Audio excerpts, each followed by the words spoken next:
Hello friends, welcome back to my YouTube channel study media. आज मैं आपके लिए लेकर आई हूँ कक्षा 4 की पाठ्य पुस्तक परिवेश अध्ययन झरोखा का पाठ 2, जिसका नाम है नेहा का जन्मदिन। पिछली वीडियो में मैंने आपको पाठ 1 परिवार कल और आज करवाया था। इस वीडियो में हम इस पाठ को पढ़ेंगे, इसके प्रश्न उत्तर करेंगे, साथ ही इसके बहुविकल्पीय प्रश्नोत्तर भी करेंगे। तो चलिए पाठ 2 शुरू करते हैं। नेहा का जन्मदिन। आज नेहा का जन्मदिन है। उसके घर में खुशी का माहौल है। नेहा की नीतू दीदी और गोपाल भैया ने घर को गुब्बारों और कागज की फर्रियों से सजाया है। शाम को नेहा के मित्र पिंकी, चीनू, मीनू, टिल्लू, निधि और सोनू उसके घर आए। सब नेहा के लिए उपहार लाए। सबने नेहा को जन्मदिन की बधाई दी। तभी नेहा ने देखा कि पड़ोस से ज्योति और उसके विनय भैया भी आए हैं। विनय भैया काला चश्मा पहने हुए थे। उसके हाथ में सफ़ेद रंग की एक घड़ी थी। ज्योति ने बताया कि विनय भैया की आवाज़ बहुत सुरीली है। यह जानकर वहाँ सभी लोगों ने विनय को एक गाना गाने को कहा। उनका गाना सुनकर वहाँ उपस्थित लोगों ने खूब तालियां बजाईं। सोचो और लिखो, तुम्हारा जन्मदिन कब आता है? तारीख और महीने का नाम लिखो। इसका उत्तर है, मेरा जन्मदिन 1 सितंबर को आता है। तुम अपना जन्मदिन कैसे मनाते हो? इसका उत्तर है, सुबह के समय मैं अपने माता पिता के साथ मंदिर जाकर भगवान के दर्शन करके गरीबों को भोजन तथा कपड़े देकर आता हूँ। जन्मदिन पर किस किस को बुलाते हो? पड़ोसियों को, रिश्तेदारों को और मित्रों को। सुनो और पहचानो। गोपाल ने बच्चों से कहा, आओ एक खेल खेलते हैं। इस खेल में आंखों पर पट्टी बांधकर आवाज़ों को पहचानना है। नीतू दीदी घुंघरू, घंटी, गुब्बारे और पीपनी, बांसुरी आदि लेकर वस्तुएं लाईं और मेज पर रख दी। खेल शुरू होने से पर सबसे पहले टिल्लू की आंख पर पट्टी बांधी गई। गोपाल ने घंटी बजाई। पूछा, बताओ यह किस चीज़ की आवाज़ है? टिल्लू बोला, यह तो घंटी की आवाज़ है। तभी सब एक साथ बोले, बिल्कुल ठीक। उसके बाद चीनू की आंख पर पट्टी बांधी गई। गोपाल ने एक और चीज़ बजाई। चीनू बोली, यह तो मोबाइल की रिंगटोन है। विनय झट से बोला, रिंगटोन नहीं, यह तो घुंघरुओं की आवाज़ है।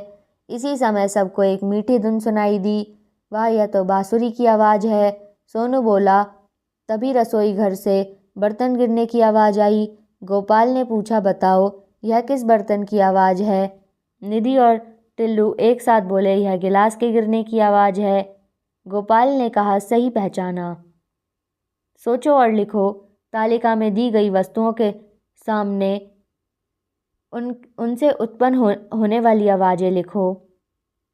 जैसे घुंघरू में से आवाज़ आती है छन छन, घंटी टन टन, चूड़ियाँ खन खन, नल से टपकता पानी टप टप, साइकिल की घंटी ट्रिन ट्रिन, रेल का इंजन छुक छुक, ढोलक ढम ढम, टेलीफोन ट्रन ट्रन।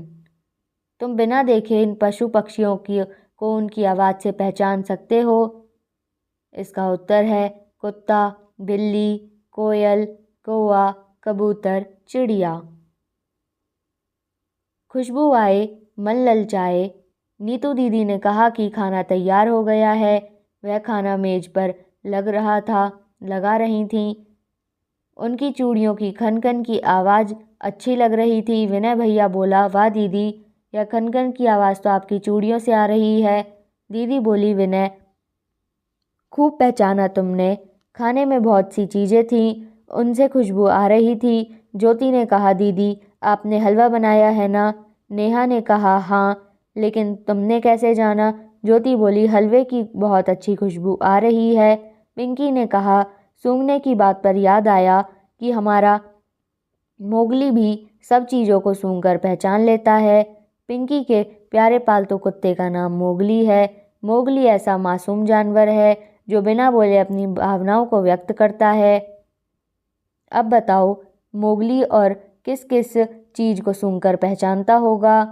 क्या तुम्हारे पास भी कोई पालतू पशु है? तुम उसे किस नाम से बुलाते हो?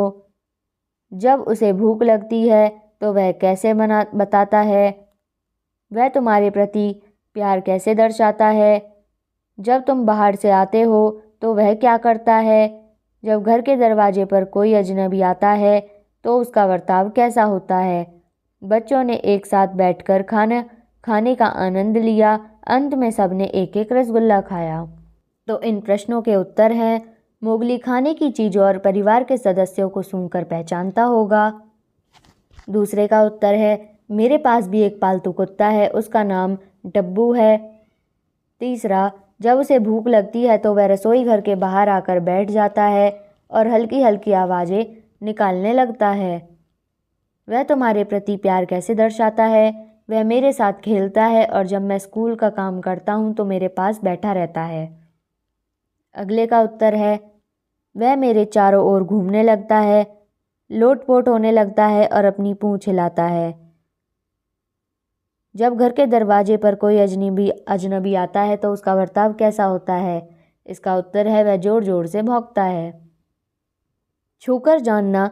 जन्मदिन की पार्टी समाप्त होने से पहले नेहा ने हर एक बच्चे को बजने वाली एक एक गेंद उपहार में दी।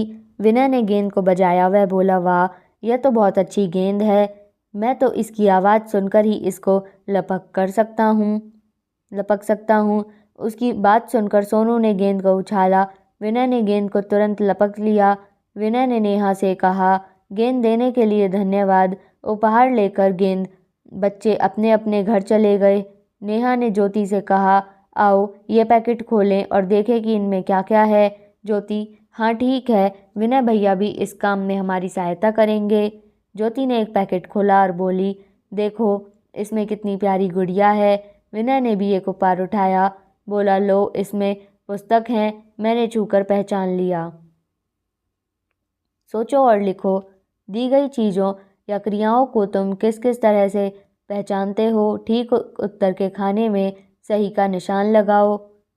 मिर्च तीखी है, चखकर। नींबू खट्टा है, चखकर। पत्थर सख्त है, छूकर या देखकर। कपड़ा ऊनी है, छूकर और देखकर। गुलाब खुशबू देता है, सूंघकर।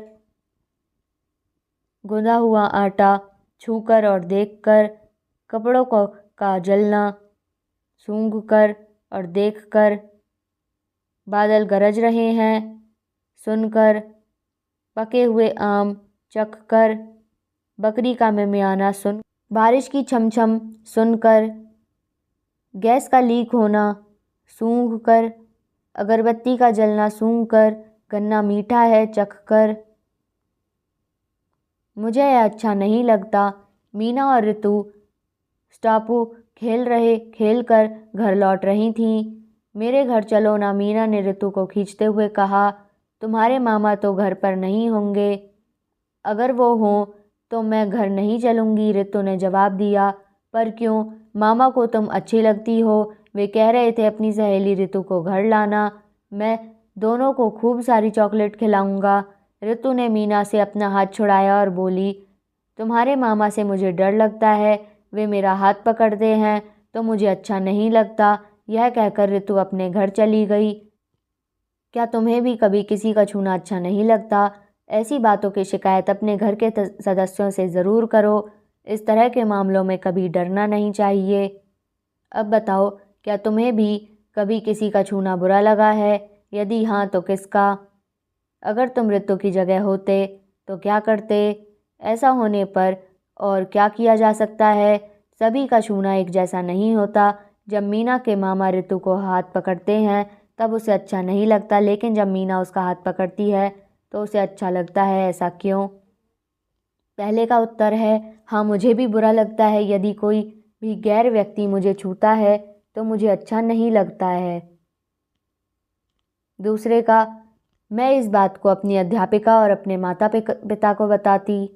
तीसरा, ऐसा होने पर पुलिस को भी शिकायत की जा सकती है। तीसरा, मीना ऋतु की सहेली है। सहेलियां एक दूसरे के साथ खेलते हुए हाथ पकड़ती हैं तो वह सामान्य बात है, बुरा नहीं लगता।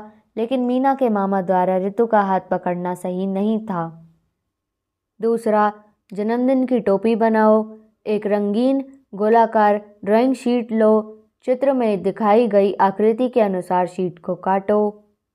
इसे शंकु के आकार में मोड़ लो। टेप या गोंद की मदद से सिरों को चिपकाओ।